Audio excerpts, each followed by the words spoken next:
अस्सलाम वालेकुम दोस्तों, welcome back my YouTube channel. सबसे पहले दोस्तों आप सभी को रमज़ान की दिली मुबारकबाद। और रमज़ान स्टार्ट हो चुके हैं, आप लोग रोज़े रख रहे होंगे तो हमें कमेंट करके ज़रूर बता देना है। तो आप लोग बताइएगा कैसे रमज़ान जा रहे हैं, क्या क्या कर रहे हैं आप, तरावी स्टार्ट हुई कि नहीं हुई, आप लोग ज़रूर कमेंट करके बताइएगा। तो दोस्तों एक बार फिर से वीडियो लेकर हाजिर है और वीडियो का जो टाइटल है सिंग ऑफ क़यामत। आप सबको पता होगा कि हम लोग अक्सर इस सब टॉपिक को लेकर बात क्या करते हैं, सुना करते हैं। तो नबी के सल्लल्लाहु अलैहि वसल्लम ने क़यामत की क्या क्या निशानियां बताई हैं, तो आइए जानते हैं, उसके बाद बात करते हैं। आप सल्लल्लाहु अलैहि वसल्लम की वफात से पहले उन्होंने सहाबा को बहुत सारे बातों का पहले से बता दिया था कि उनके जाने के बाद दुनिया में क्या क्या होने वाला है। एक दिन हजरत उमर रज़ियल्लाहु ताला अन्हु बाकी सहाबा के साथ आप सल्लल्लाहु अलैहि वसल्लम के पास मस्जिद नबवी में बैठे हुए थे कि अचानक एक बहुत ही रोबदार और हैंडसम आदमी मस्जिद में दाखिल हुआ। उनके कपड़े एक्सट्रीमली वाइट और बाल बिल्कुल ब्लैक थे। उस दिन से पहले उन्हें मदीना में किसी ने भी नहीं देखा, मतलब वो मदीना के रहने वाले नहीं थे और उनके कपड़ों और बालों से बिल्कुल ऐसा नहीं लग रहा था कि वो कहीं दूर से ट्रेवल करके मदीना आए। मस्जिद में बैठे सारे सहाबा इस शख्स को गौर से देख रहे थे। वो आदमी सीधा मस्जिद नबी के अंदर आया और आके रसूलुल्लाह सल्लल्लाहु अलैहि वसल्लम के बिल्कुल सामने बैठ गया और कहा, ए मोहम्मद, मुझे इस्लाम के बारे में बताएं। इस आदमी के जाने के बाद आप सल्लल्लाहु अलैहि वसल्लम ने सहाबा से पूछा कि क्या तुमने इस शख्स को पहचाना? ये जिब्रील अलैहिस्सलाम थे और तुम्हें तुम्हारा दीन सिखाने के लिए आए थे। आप सल्लल्लाहु अलैहि वसल्लम ने जिब्रील को इस्लाम के बारे में बताया कि अल्लाह के सिवा किसी को खुदा ना मानना, मोहम्मद को अल्लाह का रसूल मानना, नमाज, रोजा, ज़कात और हज अदा करना। जिस पर जिब्रील अलैहिस्सलाम ने कहा कि आपने बिल्कुल सच फरमाया। फिर जिब्रील अलैहिस्सलाम ने आप सल्लल्लाहु अलैहि वसल्लम से ईमान के बारे में पूछा। आप सल्लल्लाहु अलैहि वसल्लम ने फरमाया कि अल्लाह को मानना, उसके एंजल्स, फरिश्तों को मानना, उसकी किताबों को मानना, उसके पैगंबरों को मानना, आखिरत को मानना और तकदीर को मानना। जिस पर जिब्रील अलैहिस्सलाम ने फिर कहा कि आपने बिल्कुल सच फरमाया। जिब्रील अलैहिस्सलाम ने आप सल्लल्लाहु अलैहि वसल्लम से एहसान के बारे में भी पूछा और फिर जिब्रील अलैहिस्सलाम ने आप सल्लल्लाहु अलैहि वसल्लम से पूछा कि क़यामत, the day of judgement,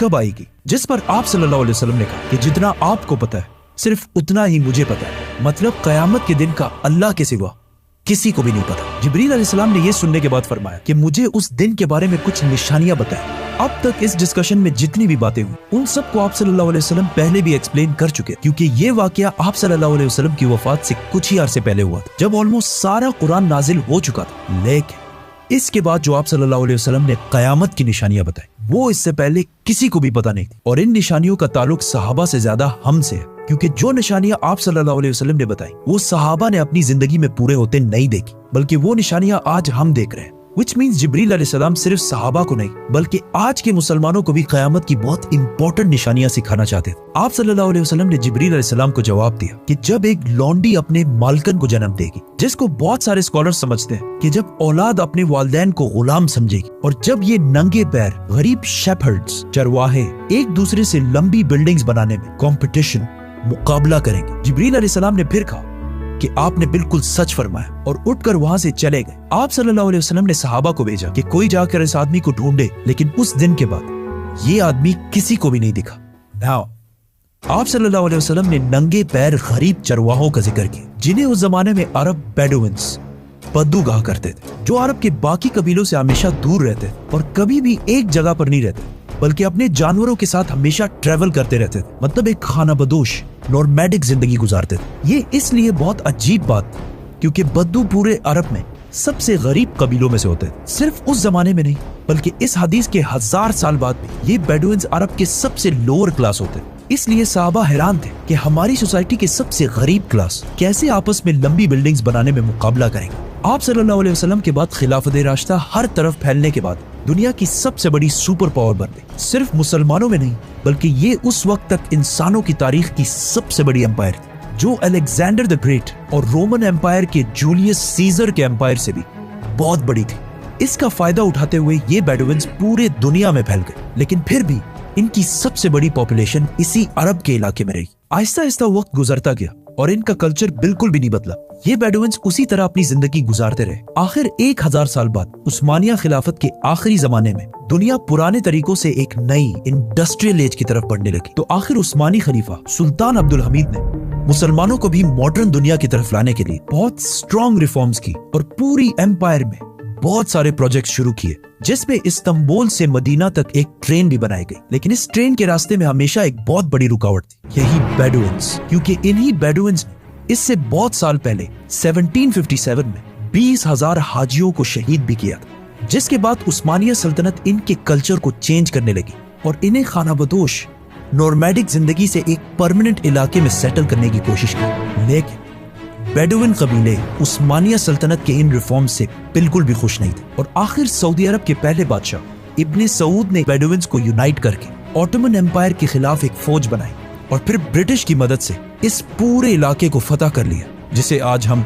Saudi Arabia कहते हैं। और कुछ सालों बाद इन इलाकों से ऑयल, तेल डिस्कवर होने के बाद यही बेडुइन्स, जिनकी इससे पहले कोई औकात नहीं थी, अब दुनिया के सबसे रिच लोगों में से बने और इनमें से बहुत सारे मिलियनियर्स और बिलियनियर्स भी सामने आए। लेकिन तेल डिस्कवर होने के बाद इन सारों को पता चला कि ये ऑयल हमेशा के लिए नहीं रहने वाली, बल्कि एक दिन बहुत जल्द खत्म होने वाली है, जिसके साथ इनकी सारी लग्जरीज भी खत्म हो जाएगी। तो सबसे पहले दुबई के बादशाह शेख मोहम्मद बिन राशिद, जो एक बेडुइन बद्दू कबीले से हैं, जिन्होंने एक बार खलीज टाइम के इंटरव्यू में खुद ये कहा है कि उन्हें बेडुइन कबीले से होने पर फख्र है। उन्होंने दुबई को ऑयल से निकालकर टूरिज्म और बिजनेस की तरफ लाया और बहुत तेजी से कुछ ही सालों में दुबई दुनिया की बेस्ट सिटीज में से बन गई।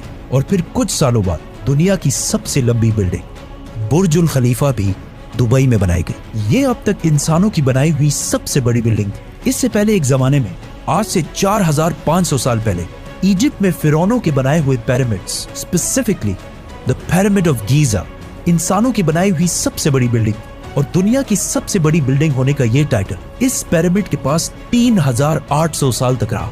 मतलब फिरौन के बाद 3800 साल तक कोई भी फिरौन से लंबी बिल्डिंग नहीं बना सके। लेकिन 3800 साल बाद यूरोप के एक चर्च ने पिरामिड्स का ये रिकॉर्ड तोड़ दिया, जिसके बाद पेरिस के आईफिल टावर और 9/11 में तबाह होने वाले वर्ल्ड ट्रेड सेंटर भी दुनिया की सबसे बड़ी बिल्डिंग्स रह चुकी है। इसके बारे में फिर हम बात करेंगे, तो सब्सक्राइब।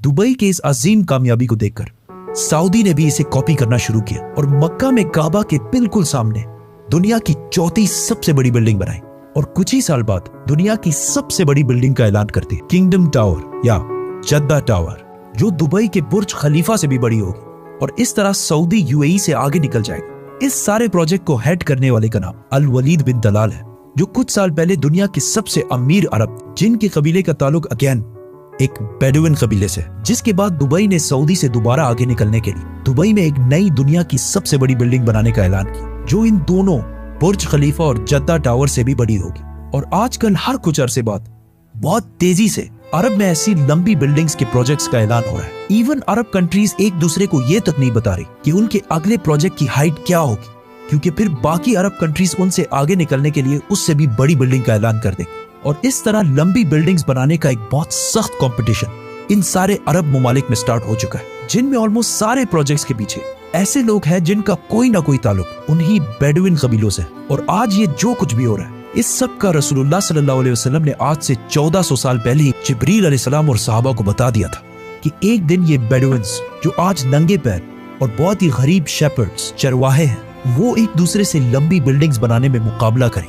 और ये कयामत की इतनी इंपॉर्टेंट निशानी है कि जिब्रील अलैहिस्सलाम खुद मुसलमानों को ये सिखाने आए थे। और आज रसूलुल्लाह सल्लल्लाहु अलैहि वसल्लम की बताई हुई इस निशानी को हम अपने आंखों के सामने पूरा होते देख रहे हैं। सब्सक्राइब।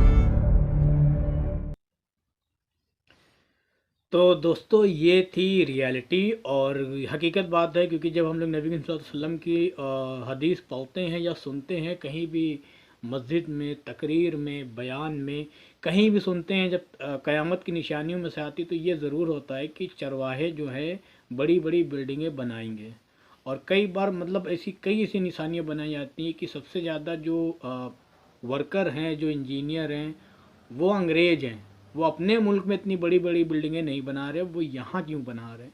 क्योंकि ये जो है नबी करीम सल्लल्लाहु अलैहि वसल्लम की हदीस है और हदीस को पूरा होना है, और हम लोग इस सब के गवाह बन रहे हैं, शाहिद बन रहे हैं। और भी बहुत सी जो यहाँ पे बारिश होना, यहाँ पर जो खेत थे, खलिया, क्योंकि जो लोग मक्का गए होंगे अक्सर देखा होगा उम्रा करने, जो लोग जा रहे होंगे या वीडियो में देखा होगा कि अगल बगल पहाड़ हैं, बीच में रोड है। और जब आप पहाड़ को देखो तो एक वहशत भी आती है, क्योंकि एकदम काले काले पहाड़, एक पहाड़ ख़त्म नहीं हो रहा, दूसरा स्टार्ट हुआ जा रहा, दूसरा नहीं ख़त्म हो रहा, तीसरा ऐसे, और बड़े बड़े पत्थर थे। लेकिन आज के टाइम वही सब पहाड़ जो है हरियाली आ गई है। और ये भी हदीस थी, क्योंकि बहुत सी ऐसी चीज़ें हैं जो हम लोग शाहिद हो रहे हैं हदीस की। तो जब ये सब चीज़ें देखो तो बस प्राउड होता है कि हम लोग नबी करीम सल्लल्लाहु अलैहि वसल्लम की उम्मती हैं, और क़यामत की निशानी पूरी हो रही है। तो हम लोग जिस दीन पर हैं, जिस कल्चर को हम लोग फॉलो करते हैं, वो दीन हक है, और नबी करीम सल्लल्लाहु अलैहि वसल्लम अल्लाह के रसूल हैं, और अल्लाह जो है वो वाहिद है। तो आई होप कि दोस्तों आपको वीडियो अच्छी लगी हो, वीडियो पसंद आई हो, और आप लोग नए हो तो चैनल को जरूर सब्सक्राइब कर लीजिएगा। मिलते हैं नेक्स्ट वीडियो में, तब तक के लिए बाय एंड टेक केयर।